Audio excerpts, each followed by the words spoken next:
Ka'baning oldida boshiga baxt qushi qo'ngan inson esingizdami? U bilan mo'jiza sodir bo'ldi. Nima mo'jiza deysizmi? Videoni oxirigacha ko'ring, albatta tushunib olasiz. Bu inson Iordaniyalik musulmon bo'lib, oqqon kasalligiga, ya'ni saratonga chalingan ekan. Kuni kecha ijtimoiy tarmoqlarda u mana bu satrlarni yozib qoldirdi. Keling, uning o'zining so'zidan voqeani aytib bersak.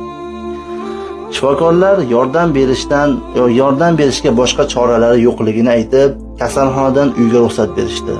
Hayot bilan vidolashish oldidan Makkaga kelishni, Allohning mehmoni bo'lishni ixtiyor etdim.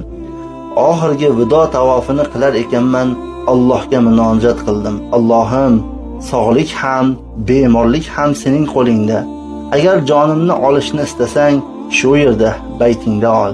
Agar rizqim tugab bitmagan bo'lsa, menga salomatlik ato et.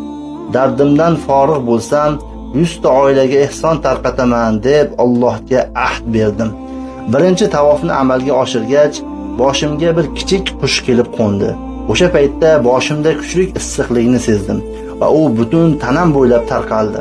Keyin sovuqota boshladim va yana tanam bo'ylab issiqlik qon yugurdi. Bu holat bir necha bor 50 daqiqa atrofida davom etdi. To qushga uchib ketguncha takrorlanaverdi.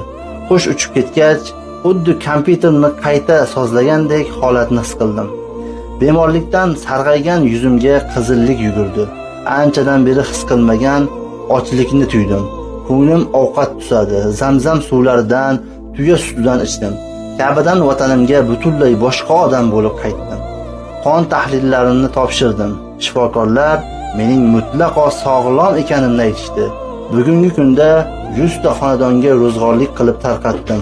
Alloh ehsonimni qabul qilishligidan umidvorman, deydi hikoya egasi.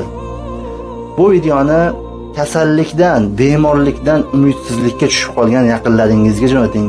Albatta Alloh barcha narsaga qodir zotdir.